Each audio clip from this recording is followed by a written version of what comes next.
सो hey everyone, आप सभी का फिर से स्वागत है मेरे चैनल क्रेजी एक्सप्लेनर में। तो आज हम फिर से आ चुके हैं बुक ऑफ एस्पर का एक नया एपिसोड लेके। जिसने पिछले वाला एपिसोड नहीं देखा जाके पहले वो देख लो, और जिसने देख लिया शुरू करते हैं आज का ये वाला एपिसोड। एपिसोड की शुरुआत में लंबे जीप वाला एल्डर, या बोले तो जायंट टैंक वाला एल्डर, कांपते हुए एल्डरियन से बताते हैं कि उनका पावरफुल बैरियर उस लड़के ने तोड़ दिया है। और जो सुन एल्डरियन बहुत ही ज़्यादा हैरान रह जाते हैं। फिर हमारा सीन यहाँ पर शिफ्ट होता है और कुछ समय बीत जाता है और हम पहुँचते हैं केव के एंट्रेंस के पार, जहाँ पर हमारे हीरो जूफिन को आखिरकार बाहर निकलते हुए दिखाया जाता है। जैसे ही जूफिन वहाँ से बाहर निकलता है, वो सबसे पहले आसमान की तरफ देखता है। तभी वहाँ पर एल्डरियन आते हैं और वहाँ पर आकर जूफिन को देखते हैं और मुस्कुराते हुए कहते हैं, स्टीवर्जू आखिरकार आप बाहर आ गए। और फिर वो जूफिन से कहता है, और बधाई हो आपको, आपने यहाँ पर एडवांस लेवल पर ब्रेक तो कर लिया है। ये सुन जूफिन भी मुस्कुराते हुए जवाब देते हैं, हाँ ये सब आपकी ही वजह से हुआ है। तुमने मुझे कल्टीवेशन करने के लिए इतनी बेहतरीन जगह दी है, और अगर मैं यहाँ पर कल्टीवेशन करने की जगह कहीं और पर करता तो मुझे काफ़ी ज़्यादा मुश्किल होती। फिर जूफिन जाने लगता है, लेकिन तभी एल्डरियन शौक होते हुए जूफिन को रोकते हुए कहते हैं, स्टीवर्जू क्या तुम्हें इस सब के बारे में नहीं चिंता है? बैरियर और सब कुछ के बारे में क्या तुम्हें नहीं पूछना कि इस कुछ दिनों में यहाँ पर क्या हुआ है? तुम्हारे इंटेलिजेंस से तो सब कुछ तुम्हें अंदाज़ा ज़रूरी हो गया होगा। फिर जूफिन उससे कहते हैं, हाँ थोड़ा बहुत, लेकिन उससे क्या? ये सुन एल्डरियन कहते हैं, क्या तुम्हें इसके कोई चिंता नहीं है? फिर जूफिन कहता है, नहीं बिल्कुल नहीं, क्या होना चाहिए?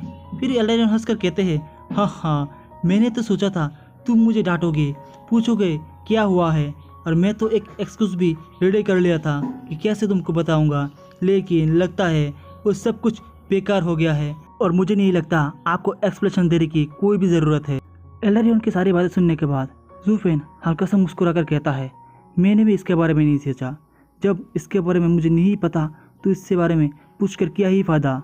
और एल्डरियन सच बताओ तो डीमॉन्स गेमिंग सेक्ट में आने के बाद मुझे सबसे बड़ा फ़ायदा हुआ है, क्योंकि मैं यहाँ पर आकर तुमसे मिला, तुम्हारे नज़रियों का समझ और तुमसे बैठकर बात की, और उससे मेरी आंखें खोल दी, जिससे कि किसी और चीज़ में कभी भी नहीं हुआ। और ये सुनने के बाद एल्डरियन भी बहुत ज़्यादा इमोशनल हो जाते हैं। और जूफिन फिर आगे कहता है, खासकर ह्यूमन रिलेम के 4 सर्च।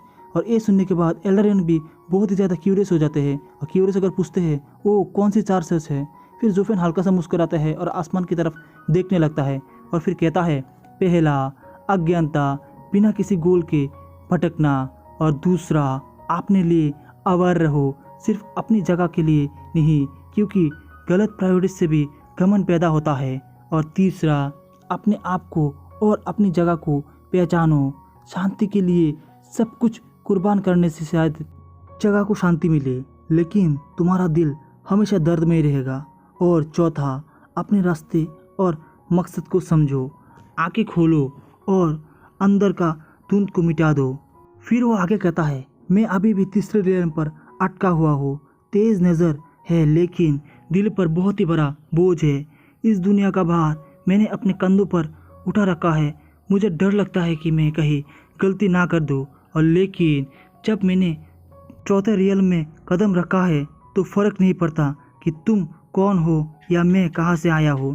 जो ज़रूरी है वो है कि तुम्हारा मेरे लिए इतना अच्छा विचार। और सच कहो तो मैं ये भी नहीं जानना चाहता कि एक्सपर्ट कौन थे जिन्होंने कि वो बैरियर बनाया था, क्योंकि अगर मैंने जान गया तो उनका मुझ पर एक एहसान रह जाएगा, और मैं कभी भी किसी का एहसान नहीं लेना चाहता। जूफिन की बातें सुनने के बाद एल्डरियन अपने मन ही मन मुस्कुराते हैं और सोचते हैं, जूफिन तुम सच में एक आदर्शनीय व्यक्ति हो। जूफिन तुम सच में चतुर और चालाक हो। तुम सब कुछ कैजुअली देखते हो, लेकिन तुम्हारी हर बात में गहराई होती है। लेकिन सत्ता की इस दुनिया के में पावर के मामले में रियल होना ही पड़ता है। और इतना सब कुछ सोचने के बाद एल्डरियन जूफिन से कहता है, स्टीवर्जू तुमने वाकई पावर के रास्ते पर एक कदम और आगे बढ़ चुके हो, और अब तुम दाव के बहुत ही ज़्यादा करीब हो। तुम्हारा फ्यूचर सचमुच में लिमिटलेस होने वाला है। और अब इधर एल्डरियन की बात सुनने के बाद जूफिन भी मुस्कुराते हुए उनको जवाब देते हैं, वो तो तभी पॉसिबल होगा जब तुम मुझे सपोर्ट करोगे। और ये सुनने के बाद एल्डरियन भी मुस्कुराने लगते हैं और कहते हैं, हाँ बिल्कुल, मैं हमेशा से तुम्हारे पीछे रहूँगा। और इसी के साथ दोनों खुशी से वहाँ से जाने लगते हैं। इसी के साथ हमारा सीन शिफ्ट होता है और हमें लेबर ऑफिस का दिखाया जाता है, जहाँ पर ईवर और गैंगार जूफेन को आते हुए देख रहे होते हैं। फिर ईवर उनसे कहती है, मास्टर आप वापस आ गए हैं। ये सुनने के बाद जूफेन उनसे कहता है, व्हाट द हेल, ये सब क्या हो रहा है? मैं सिर्फ कुछ दिन के लिए यहाँ से गया था और ये जगह अब तो पूरी तरीके से खंडर बन चुकी है। और ये सुनने के बाद गैंगार उससे गुस्से से कहता है, मास्टर मैं उस वक्त यहाँ पर नहीं था। अगर मैं उस वक्त यहाँ पर होता तो उस कमीने की इतनी हिम्मत नहीं होती कि वो मेरे फिदा को हट कर सके। और ये सुनने के बाद जूफेन शांत होकर कहता है, तुम यहाँ पर होते तो क्या कर लेते? सिर्फ अपनी जान गंवा देते। कभी मत सोचना कि एक 9th ग्रेड का डिमोनिक ट्रेजर तुम्हें 8th ग्रेड के एक्सपर्ट से जीतने में मदद कर सकती है। अंत में सिर्फ तुम्हारी शक्ति ही तुम पर निर्भर करती है कि तुम उसे हरा पाते हो या फिर नहीं। और यही इस दुनिया का दस्तूर है, चाहे तुम्हारे पास कितना भी ट्रेजर हो, एब्सोल्यूट पावर के आगे ये सब कुछ भी नहीं है। फिर ईवन उनसे कहती है, मास्टर लेबर ऑफिस की रेपुटेशन अब बहुत ही ज़्यादा गिर चुकी है। कुछ आउटर और इनर सेक्ट डिसेबल तो आप अफसोस कर रहे हैं कि वो यहाँ पर क्यों आए हैं। फिर जूफेन उनसे कहता है, वो तो होना ही था। जब किसी का ये हाल हो जाता है तो वो सामना करने की हिम्मत कहाँ से लाएगा, लेकिन तब तक जब तक उसका गुस्सा ख़त्म नहीं हो जाता। और आप मेरी बात सुनो, तीनों वेनरेबल्स को एपोलॉजी फीस्ट के लिए बुलाओ। और ये सुनने के बाद ईवर और केलोंग तो बहुत ज़्यादा हैरान हो जाता है और कहता है, माफ़ी किस बात की? ये सुनने के बाद जूफेन उन्हें समझाते हुए कहते हैं, क्या हमारे डिसेबल्स ने उन्हें कड़ी टक्कर नहीं दी थी? तो हमारा फ़र्ज होता है कि हम पछतावा दिखाएं और हम चाहते हैं सिंसियरिटी दिखाने के लिए उन्हें वो डिमोनिक ट्रेजर भी दे दे जो उन्हें हमसे मांग की थी, ताकि सभी को पता चले कि दोनों तरफ शांति है। और इंश्योर करो कि सारे लेबर ऑफिस के एल्डर्स और वेनरेबल्स भी वहाँ पर हो, वरना हमारा जो थोड़ा भी बहुत सबूत था वो भी चला जाएगा। और ये सुनने के बाद गैंगार और बहुत ही ज़्यादा हैरान हो जाता है और हैरान होते चिल्लाते हुए कहता है, उन्होंने हमारे साथ लड़ाई की और हम चाहते हैं कि आप उनसे माफ़ी मांगे और ड्रिंक्स के लिए उनको बुलाए। अब तो हम वो लेबर ऑफिस नहीं रहे, अब तो सारे इनर डिसेबल्स भी हमारे एडमिनिस्ट्रेशन को ही देख रहे हैं, तो फिर हम इतना नीचे क्यों जाएंगे? और ये सुनने के बाद जूफेन हंसकर एल्डरियन से कहते हैं, देखो एल्डरियन, ये ह्यूमन नेचर का सेकंड रियलम का साइन दिखा रहा है और वो सिर्फ अपने आप को ही जानता है और बाकी दुनिया को नहीं। वो सिर्फ बिना वजह के अपने आप को इतना ज़्यादा घमंड कर रहा है। गैंगार और यूलिंग जूफेन की बातें सुनने के बाद बहुत ही ज़्यादा शौक हो जाते हैं और उसे घूरने लगते हैं। और फिर लेकिन जूफेन उसे चिल्लाते हुए कहते हैं, तुम दोनों अभी तक यहाँ पर क्या कर रहे हो? जल्दी से जाओ, भागो यहाँ से। मैं इस जगह का मैनेजर हूँ और साथ में तुम्हारा ही। और जूफेन की डांट सुनने के बाद दोनों तुरंत वहाँ से निकल जाते हैं। फिर एल्डोरन जूफेन से कहता है, स्टीवर जू, मैंने तुमसे कहा था कि तुम पावर के रास्ते पर ताओ के एक कदम आगे बढ़ चुके हो, लेकिन अभी भी तुम पुरानी सोच में ही हो। लेकिन सच कहो तो पता नहीं मुझे ऐसा क्यों लग रहा है कि उस ब्लैंकेट में यानी कि उस फेस्ट में लाल रंग बहुत ही ज़्यादा होगा। और समझ रहे हो गाइस, इसका मतलब खून ही खून होगा, दंगल होगा। और ये सुन जूफेन भी थोड़ा सा मुस्कुराता है एल्डरियन से कहता है, मैं अब तक अपना सिर झुकाए रखा था ताकि कोई भी इतरल स्टेज का एक्सपर्ट मुझ पर ध्यान ना दे, लेकिन जब मैं अब कोई फ़र्क नहीं पड़ता। जो भी मेरे सामने आएगा और मेरा रास्ता रोकने की कोशिश करेगा, वो अपने आप को ज़मीन के सही फुट नीचे पाएगा। और ये सब कहते हुए जूफेन अपने अंदर से बहुत ही ज़्यादा किलिंग इंजर रिलीज़ कर रहा होता है, जो कि देखकर एल्डरियन भी अपने मन में सोचता है। इसी वजह से गुयू और जूफेन बहुत ही ज़्यादा अलग है। एक आम आदमी और एक असाधारण व्यक्ति का फ़र्क उनकी सिर्फ ऑरा से ही पता चल जाता है। और अब जब मैंने तुम्हारा गुस्सा देख लिया है और इसका मतलब है कि तुम अभी भी किसी चीज़ के लिए बहुत ही ज़्यादा गहरी चिंता रखते हो, तो जाओ और आज़ाद हो जाओ और अपने आप को बाहर निकालो और मैं हमेशा से ही तुम्हारे पीछे रहूँगा। तो गाइस, इसी के साथ आज का हमारा ये वाला एपिसोड यहाँ पर पूरी तरह से खत्म हो जाता है। वीडियो अच्छी लगे वीडियो को लाइक कर दो, चैनल पर नहीं हो चैनल को सब्सक्राइब कर दो। Bye bye guys. तो इस एपिसोड की शुरुआत में एल्डरियन जूफेन से कहते हैं, पता नहीं ऐसा क्यों लग रहा है कि आने वाला बैंकेट में बहुत ही ज़्यादा खूनम खून होने वाला है, जैसे कि कोई कत्लेआम। ये सुन जूफेन उसे कहता है, मैंने पहले सिर्फ इसीलिए झुक कर बात की थी ताकि कोई भी इतने स्टेज का एक्सपर्ट लेबर ऑफिस में ना आ सके, लेकिन मैं किसी से भी डर के मारे रुकने वाला नहीं हूँ। और अब जो भी मेरे रास्ते में आएगा वो अगले ही पल अपने आप को जमीन के 6 फीट नीचे पाएगा। जैसे ही वो कहता है हमारा सीन फिर से शिफ्ट होता है और हमें सेक्रेटरी का दिखाया जाता है, जहाँ पर तीनों की तीनों वेनरेबल्स वहाँ पर पहुँच चुके होते हैं। जहाँ पर वेनरेबल इयान कुश्ती से चिल्लाते हुए कहते हैं, हम हमेशा से ही उसके साथ नहीं दिए थे, तो फिर भी वो हमारे आउटसाइडर की तरह क्यों ट्रीट कर रहा है? हमने कभी उसे कोई भी एक्सप्रेशन देने के लिए नहीं कहा था, तो फिर वो ये माफ़ी का बुकेट क्यों रख रहा है? और ये सब सुनने के बाद सेक्रेटरी वो थोड़ी देर शांत रहते हैं और फिर शांत होकर बैठकर कहते हैं, मैं उसकी आदत को अच्छी तरह से जानता हूँ।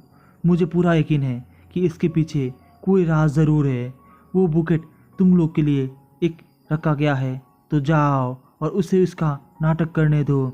और वैसे भी वो तुम्हें डेमोनिक ट्रेजर ऑफर करने वाला है, तो डेमोनिक ट्रेजर मिलने के बाद मेरा हिस्सा मत भूलना। और सेकंड अपने साथ सेकंड एल्डर और सेवंथ एल्डर को लेके जाना।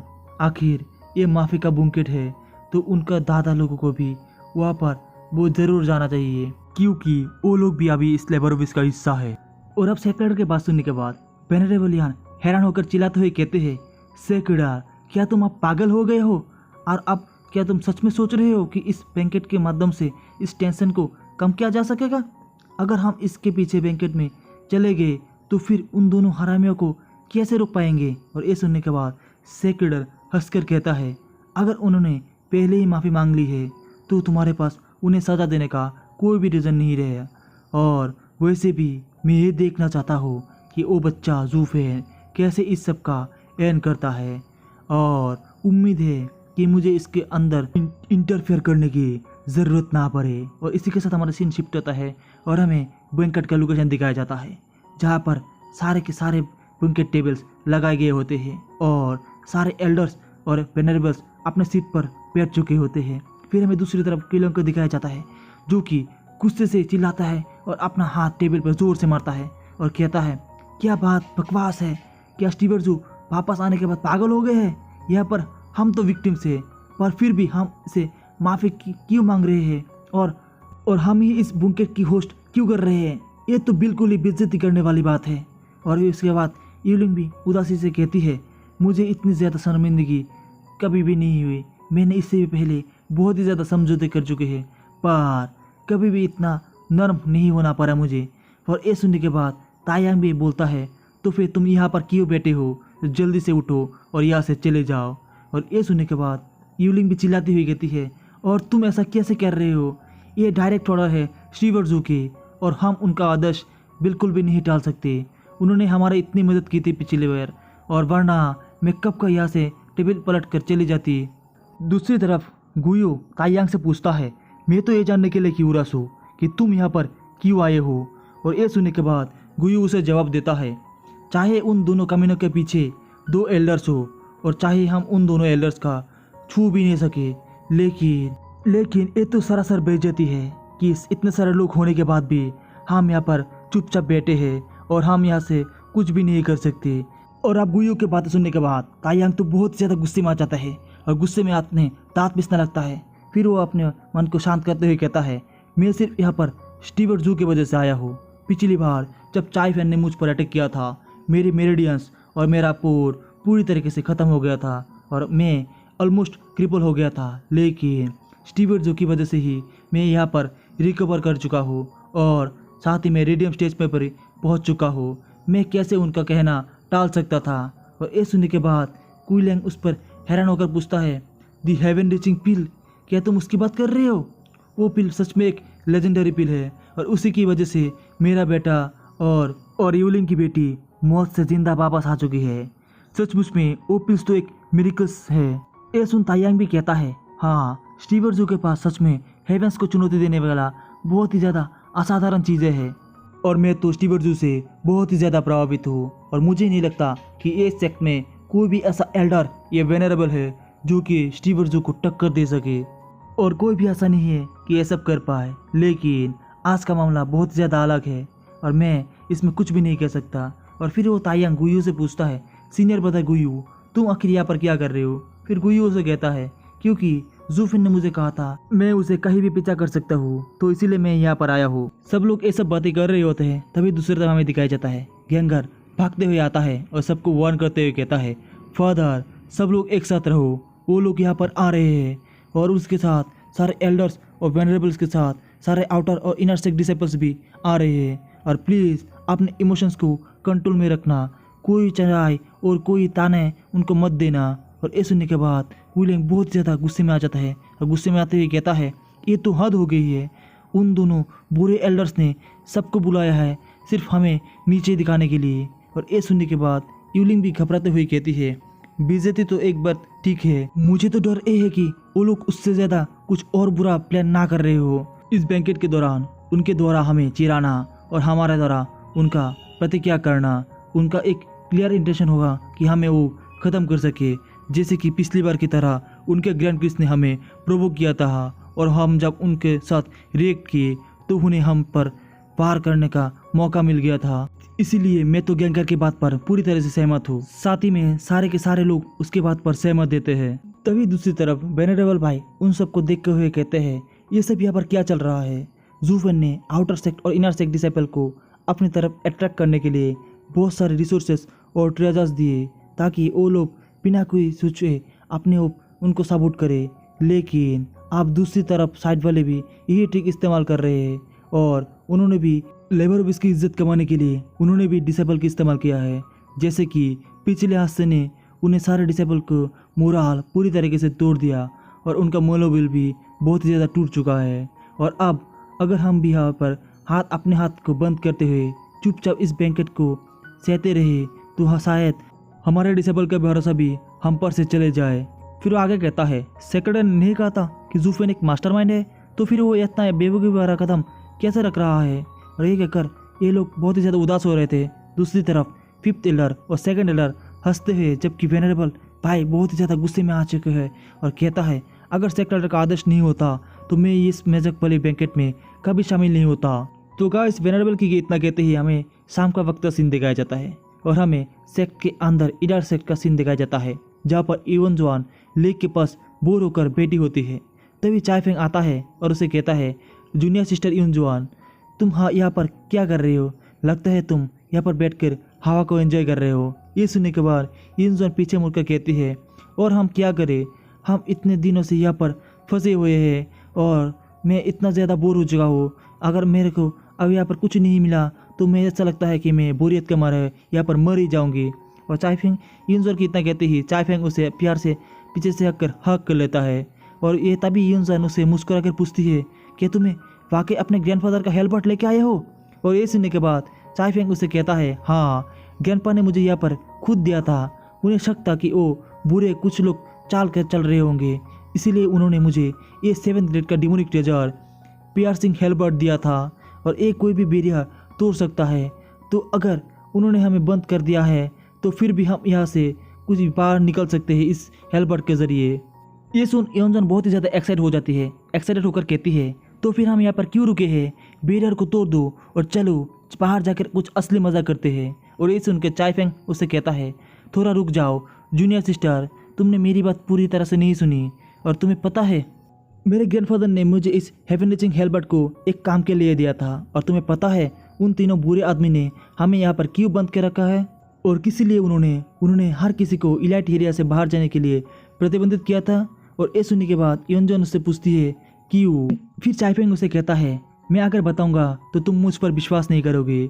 पिछली बार जब हमने लेबर ऑफिस में एक हादसा किया था तो उसके बाद लेबर ऑफिस ने हम पर माफ़ी मांगने के लिए बुंगेट का अरेंज किया है, और हमारे ग्रैंडफादर और वो तीनों बुरे लोग हमें रिप्रेजेंट करते हुए वहाँ पर गए हैं। और अगर हम वहाँ पर जाते हैं और तो उन्हें हमें सबके सामने बेइज्जती कर देते हैं, तो इस वजह से उन्हें एक कोने में ढकल दिया जाएगा और वो अपना बेइज्जती का सामना नहीं कर पाएंगे, और हमारे सारे ग्रैंडफादर को एक मौका मिल जाएगा कि वो लेबर ऑफिस को कुचल सके। लेकिन एल्डर इन सब को अवॉइड करने के लिए हम यहाँ पर रोके हैं। और ये सुनकर यूनजॉन बहुत ही ज़्यादा हंसने लगती है और हंसते हुए कहती है, उस लेबर ऑफिस को चलाने वाला वो एल्डर या वेनरेबल वो कौन है? मुझे तो लगता है वो बहुत ही ज़्यादा कमज़ोर होगा, क्योंकि हमारे पास से एक थप्पड़ खाने के बाद कोई ऐसा कैसे कर सकता है कि अपना दूसरा गाल भी आगे कर देता है और बिना की गलती के भी वो माफ़ी मांगता है। ऐसे कमज़ोर लोग कैसे इनर सेक्टर कोई भी एल्डर या वेनरेबल को अपनी तरफ अट्रैक्ट कर सकेगा और कैसे एक कमज़ोर को इनर सेक्टर के एल्डर और वेनरेबल का मुकाबला कर सकेगा। यूनजोन और चाइफेंग ऐसे बोल ही रहे होते हैं, तभी उनके हंसी के बीच अचानक से कुछ बिजली की तरह उनकी तरफ दौड़ता है और इतना तेज़ वहाँ से निकलता है कि वो लोग वहाँ पर कुछ रिएक्ट भी नहीं कर पाते हैं और वो सब सोच ही रहे होते हैं कि ये सब क्या हो रहा है। तभी एक बहुत ही बड़ा ज़बरदस्त धमाका होता है और बूम, एक ज़बरदस्त एक्सप्लोजन के साथ गाइस इसी के साथ आज का एपिसोड यहाँ पर ख़त्म हो जाता है। आने वाला एपिसोड और भी ज़्यादा मस्त होने वाला है। तो गाइस मेक श्योर करना वीडियो को लाइक कर, चैनल पे सब्सक्राइब नहीं हो तो चैनल को सब्सक्राइब कर दो। Bye bye guys. तो अब एपिसोड की स्टार्टिंग में हम देखते हैं चाइफेंग और इंजॉन को, जिसके सामने से अचानक से कोई तेज़ी से उनकी तरफ दौड़ता है और कहता है, मैं तो कब से ये देखना चाहता था कि कौन है वो डिसाइपल जो खुद को बड़ा और ताकतवर समझता है, पर अब देखने का क्या फ़ायदा, अब उनकी अच्छी से पिटाई होने वाली है। चाइफेंग और इंजॉन ये सुन के बहुत ज़्यादा हैरान हो जाते हैं और आसपास देखने लगते हैं, पर कुछ समझ पाते इससे पहले ही एक ज़बरदस्त अटैक उसकी तरफ आता है, जिससे कि एक बहुत ही बड़ा धमाका होता है। लेकिन ये अटैक सीधा उन पर नहीं था, वो उनके पास ज़मीन पर आके गिरता है, जिससे कि एक बहुत ही बड़ा गड्ढा हो जाता है। ये सुन योंजा चिल्लाते कहती है, तुम कौन हो? फिर धुआं से कोई एक लड़की की आवाज़ आती है जो कि उसकी परछाई दिखाई देती है। वो कहती है, ये इलाइट एरिया अब पूरी तरह से सील हो चुका है और अब कोई भी अंदर या बाहर नहीं आ जा सकता, खासकर तुम दोनों बच्चे। क्या तुम रूल्स भूल गए हो? ये सुनने के बाद इंजॉन कहती है, ओ मुझे लगा कोई इम्पोर्टेंट होगा, पर ये तो तुम हो। जैसे वेनरेबल भाई हमारे ग्रैंडफादर को छू भी नहीं सकते, वैसे तुम भी हमें नहीं छू सकते, senior sister बाइलियान।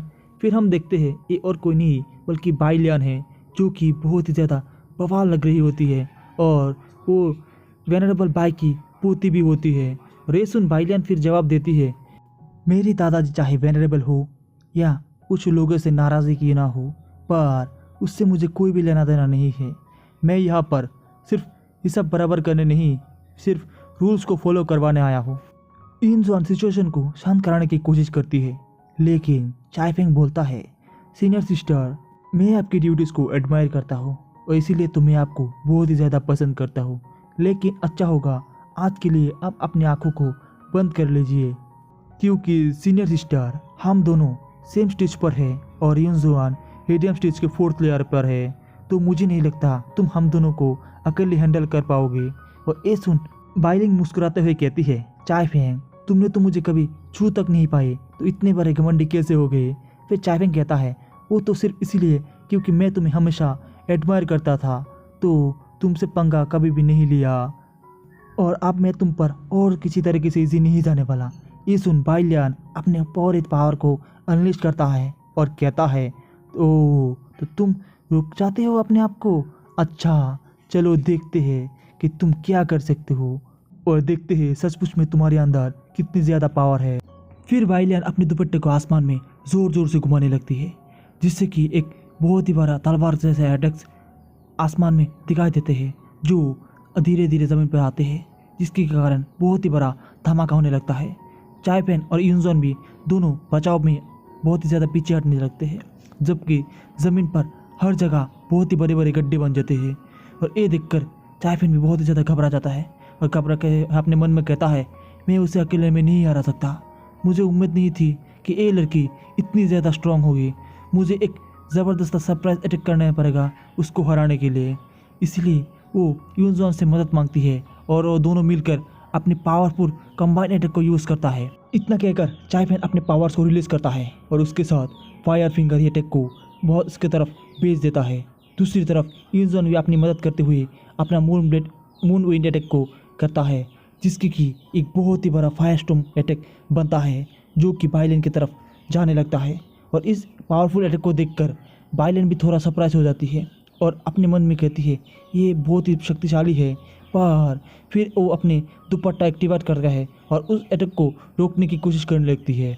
Fire storm attack और उसका सेवियर आपस में बहुत ही ज़्यादा दूर से टकराता है, जिसके कि आसमान में एक बहुत ही बड़ा एक्सप्लोजन हो जाता है और इंजॉन और चाइफेंग बहुत ही ज़्यादा घबराने लगते हैं जब बाइलियन ए जलते दुपट्टे उनकी तरफ ही वापस धकेले जाते हैं।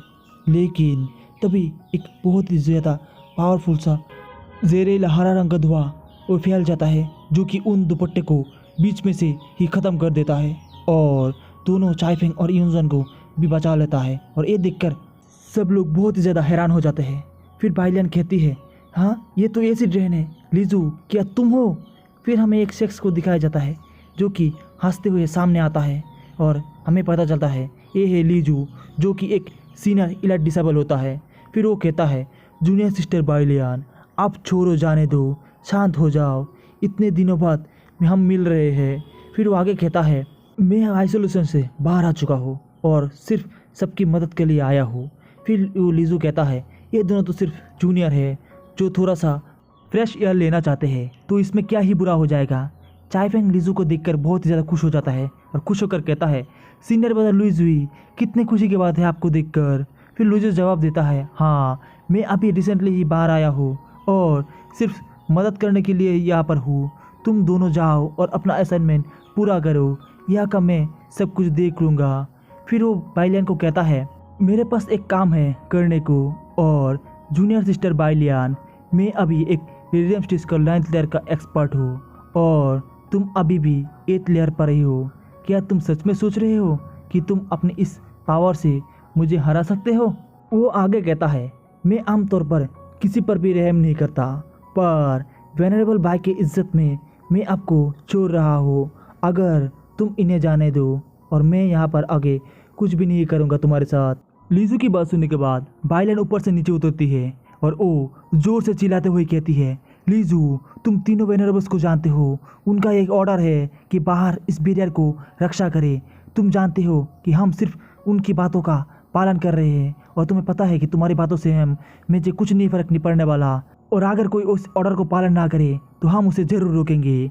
और बाइलियन की बात सुनने के बाद लीजू अब थोड़ा सा गुस्से में आ जाता है और गुस्से में सांस लेते हुए कहता है, अगर एक कोई और वक्त होता तो मैं इन्हें छोड़ देता, लेकिन अब नहीं, मुझे माफ़ कर देना। फिर वो अपने सांसों को अंदर लेता है और जहरीला हरा गैस छोड़ता है जो कि एक बहुत ही बड़ा पॉइजन स्कॉर्पियन बन जाता है और वो बाइलियन की तरफ बढ़ने लगता है। और ये देखकर बाइलियन बहुत ज़्यादा घबरा जाता है और घबराते हुए सोचती है, ये अच्छा नहीं है, इस पॉइजन का रेंज बहुत ही बड़ा है, मैं इसे बिल्कुल भी नहीं रोक सकता।